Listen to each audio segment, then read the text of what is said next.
आप लोग कहते हो कि भक्ति करना हमारे बस की बात कहाँ है। अरे भक्ति तो ऋषि मुनि किया करते थे, ऋषि मुनि भक्ति करते थे। हम गृहस्थों के जीवन में कौन भक्ति कर सकता है प्यारे। फिर आपका एक प्रश्न और उठता होगा, अरे द्वापर त्रेता सतयुग में लोगों ने भक्ति की, कलयुग के लोगों के बस की बात कहाँ है भक्ति करना। हाँ जी या ना जी। लेकिन इस कलयुग की एक सच्ची कथा है, आज से 525 वर्ष पुरानी। साक्षात देवी स्वरूपा, राधा स्वरूपा हमारी माँ मीराबाई। मीराबाई को सब जानते होंगे, मीराबाई को सब जानते होंगे प्यारे। मीरा जब घर से छोटी सी थी और गांव में बारात आई थी, मीरा की माँ से मीरा कहने लगी, माँ ये किसकी बारात जा रही है। तो माँ ने कहा, बेटी ये उसकी बेटी की बारात जा रही है और उस बेटी का ये दूल्हा है, देख कितना अच्छा सजा हुआ है। माँ और बेटी दोनों बात कर रही थी, माँ मेरा दूल्हा कौन है, माँ मेरा दूल्हा कौन है। माँ ने हंस के कह दिया, तेरा दूल्हा तो मंदिर में बैठा है। घर में जो मूर्ति रखी थी उस मूर्ति को कह दिया माँ ने, अरे तेरा दूल्हा तो मंदिर में बैठा है। उसी दिन से मीरा ने गिरधर को अपना पति मान लिया और पति मानकर छोटी सी मीरा रोज भगवान का भजन करती हैं, माला करती हैं, भक्ति करती हैं। मीरा के दादे थे बाबा। एक दिन मीरा से कहने लगे, मीरा हाँ अरे जाओ बेटा, ऐसा करो कटोरे में दूध लो और ठाकुर जी का भोग लगा कर आओ।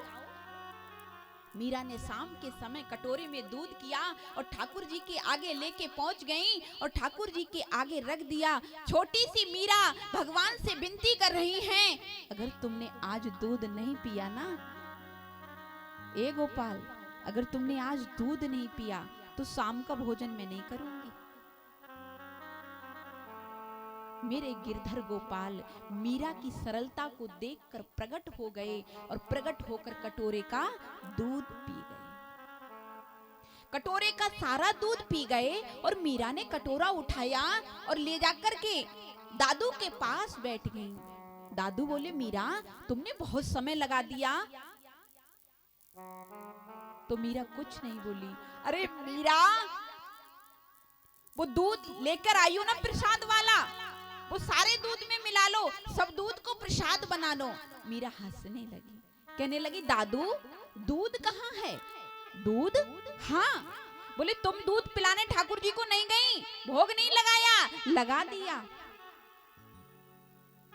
पर ठाकुर जी ने तो सारा दूध पी लिया। सारा दूध? हाँ। और दादू ठाकुर जी आज बड़ी देर से आए थे, इसलिए मुझे दूध पिलाने में देर हो गई।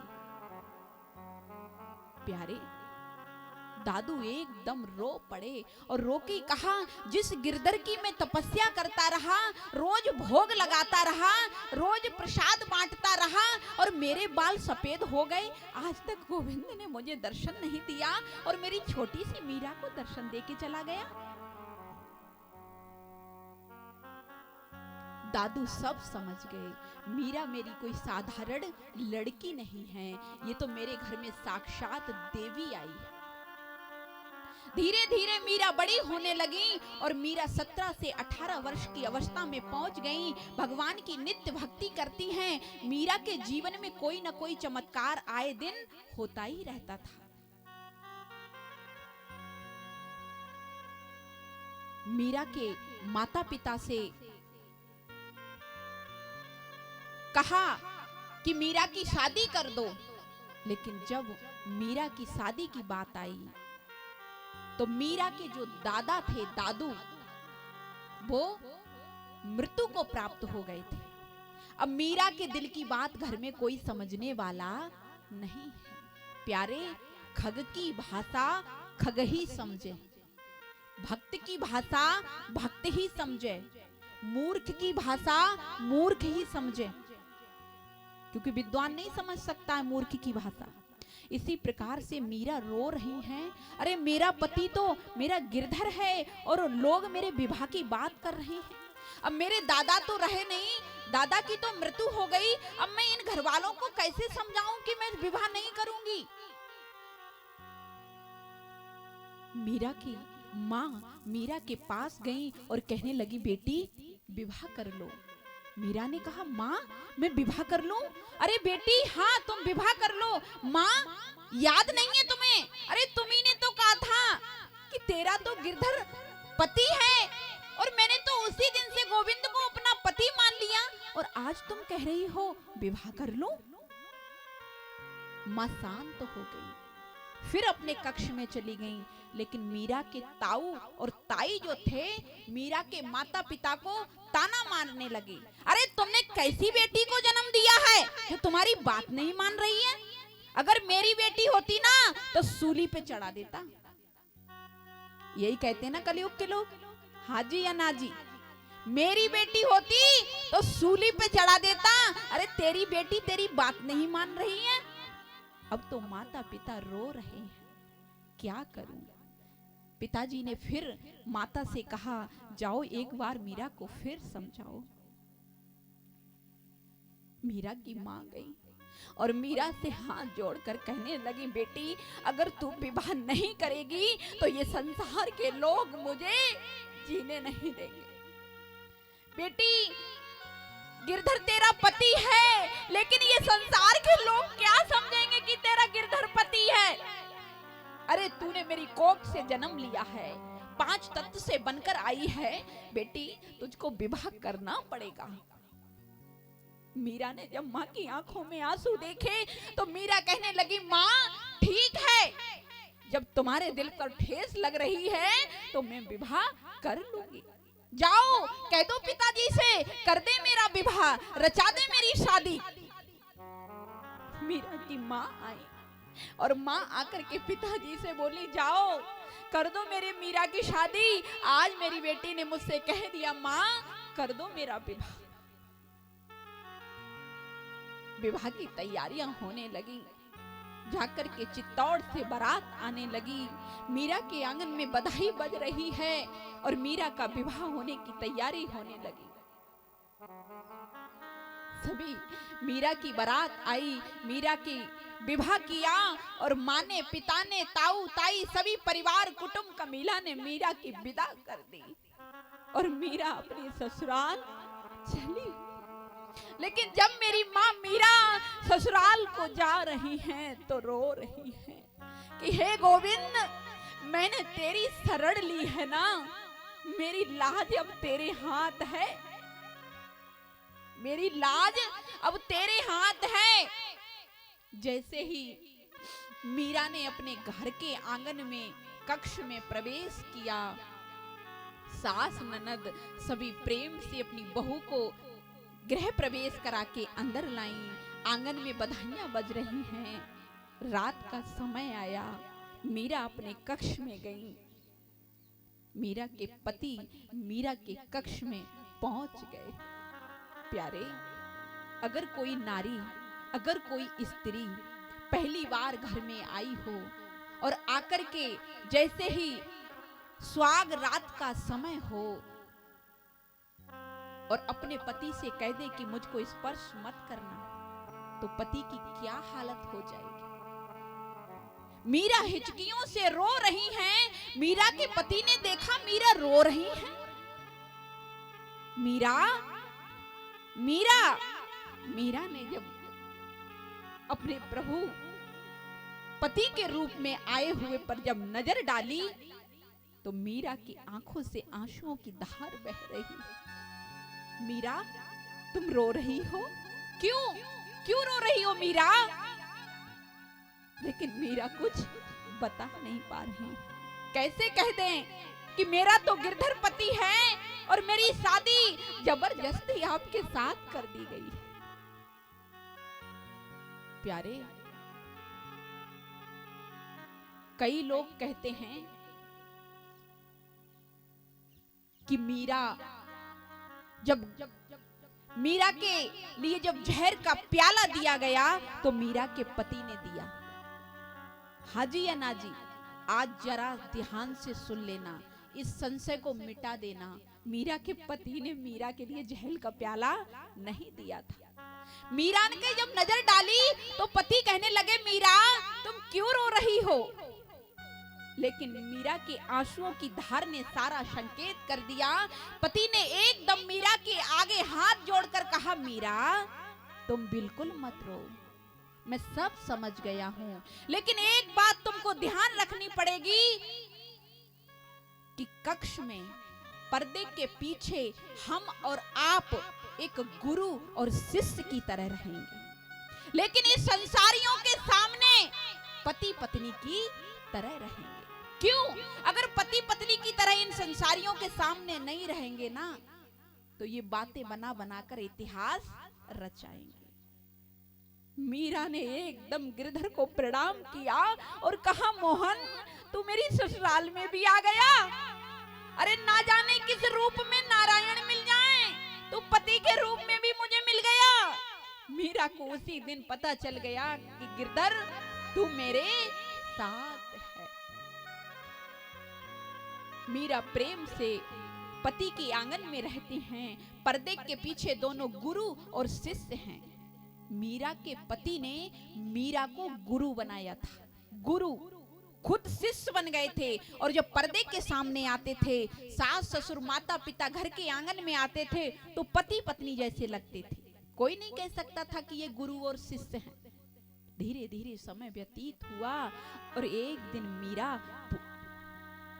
पूजा करने लगी गिरधर की, और गिरधर की पूजा करते करते मीरा ने क्या देखा कि पूजा में जैसे ही मीरा बैठी कि राजघरानों की बात, मीरा का मोर पंख वायु की हवा से उड़ने लगा। क्योंकि गोविंद की लीला भगवान कभी भी परीक्षा ले सकते हैं। अब चित्तौड़ के राजा राजस्थान के कोई छोटे मोटे घर की बात नहीं है प्यारे। इतने बड़े महल में मीरा रहती हैं, झरोकों से हवा आई और मीरा के पूजा से मोर पंख गोविंद का उड़ गए, और मीरा उस मोर पंख के पीछे पीछे दौड़ती जा रही हैं, भागती हुई जा रही हैं पकड़ने के लिए। लेकिन राजघरानों में जब घर बना करते थे प्यारे, तो घर के आंगन में कुआं बनाया जाता था। हाजी या नाजी, जब कुआं बनाया जाता था तो मीरा ने ऊपर को मुंह किया और मोर पंख के पीछे पीछे दौड़ रही हैं, और जैसे ही मीरा अगला कदम उठाने के लिए मीरा ने रखा, वैसे ही मीरा के पति ने मीरा का हाथ पकड़ लिया। जब मीरा का हाथ पकड़ लिया तो पति स्तब्ध रह गए और मन में विचार करने लगे, मैंने तो पहले ही दिन मीरा को वादा किया था, मीरा तुम्हारा कभी स्पर्श नहीं करूंगा, ये मैंने क्या कर दिया? और मीरा भी आश्चर्य में पड़ गई। लेकिन इतना याद आते ही मीरा के पति ने मीरा का हाथ छोड़ दिया और छोड़कर तुरंत कक्ष में प्रवेश कर गए और दरवाजे को बंद कर लिया। मीरा ने मोर पंख को तो वहीं छोड़ा और पीछे मुड़ के देखा कि पति तुरंत कक्ष में प्रवेश कर गए। मीरा ने आवाज लगाई, अरे महाराज दरवाजा खोलो, महाराज दरवाजा खोलो। लेकिन अंदर से आवाज आई, मीरा जिस हाथ ने तुम्हारा स्पर्श किया है ना, इस हाथ को अब मैं नहीं रखूं। तुरंत महाराज ने हथौड़े से अपने हाथ को कूट कर तोड़ डाला।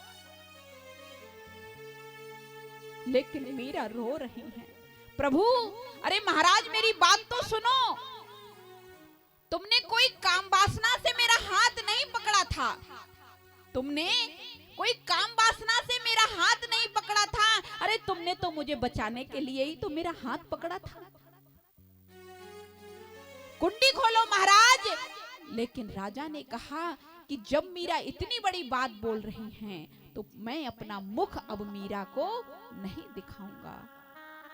और मीरा के पति ने प्रणाम कर लिया। जब घर के मंत्री संतरी सबको बुलाया गया, दरवाजा खोला तो महाराज मृत्यु को प्राप्त हो गए। मीरा रो रही हैं कि एक तुम्हारा ही रिश्ता इस घर में था और तुम ही मेरी सुरक्षा कर रहे थे, और तुम भी आज मुझे छोड़ के चले गए। अब कौन मेरी भक्ति की लाज रखवाएगा? प्यारे, कोई भी सास ऐसी नहीं है जो ये सोचे मेरी बहू भक्ति में ही लग जाए। अरे हर सास की, हर माँ बाप की कामना रहती है कि मेरी बहू आए तो सेवा भी करे और संतान का भी जन्म दे, मेरे आंगन में पोता पोती खेले। मीरा कह रही है, अब कौन मेरी सहयोग करेगा, कौन मेरी सहायता करेगा? तुम मुझे छोड़कर चले गए। मीरा रो रही है। मीरा ने उसी दिन वैधव्य को प्राप्त कर लिया। मीरा वैधव्य होकर के एक जोगिन का भेष बना करके चित्तौड़ के महल में रहती है।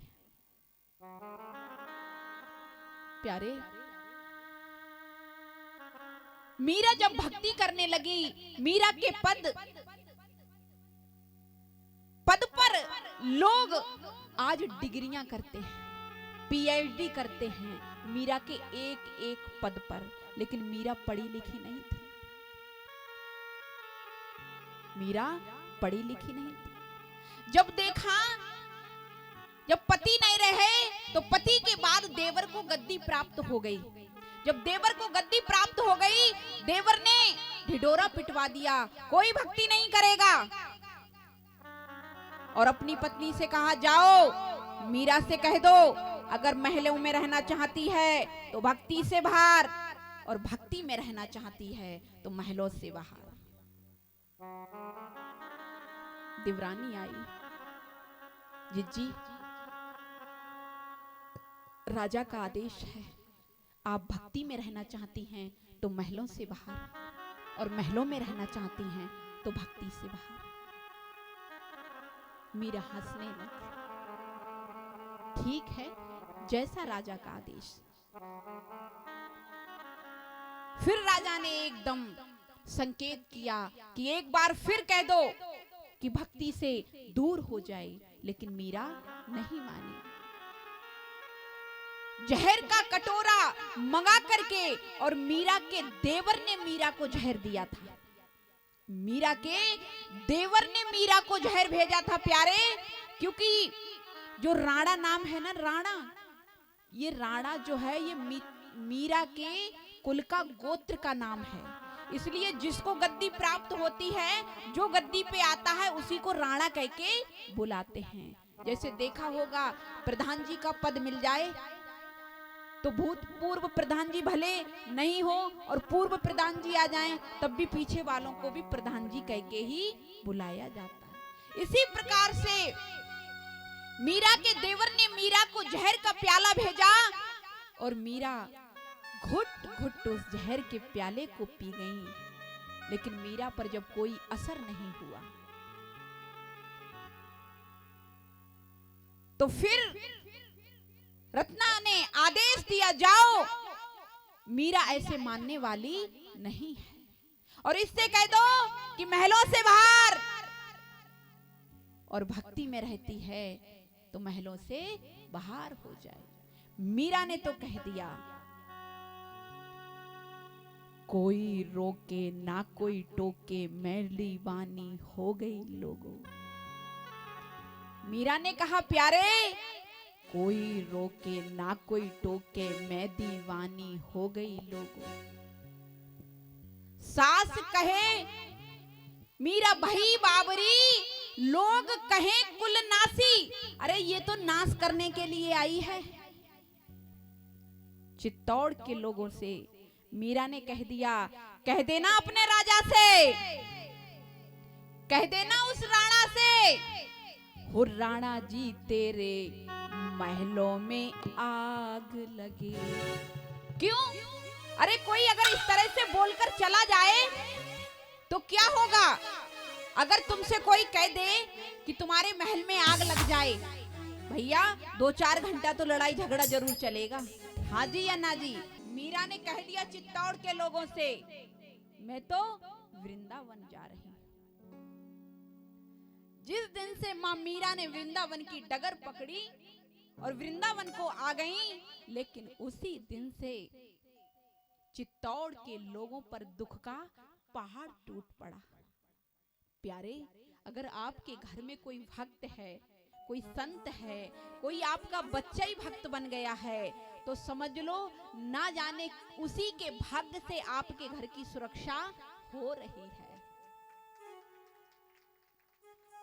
जब मीरा वृंदावन को चली गई, चित्तौड़ के लोगों पर पहाड़ टूटा और मीरा जब वृंदावन में आई और मीरा को पता चला कि भगवान इस वृंदावन को छोड़ करके द्वारका में रहने लगे हैं, तो मीरा द्वारका पहुंच गई और द्वारका में जाकर गोविंद की भक्ति करने लगी।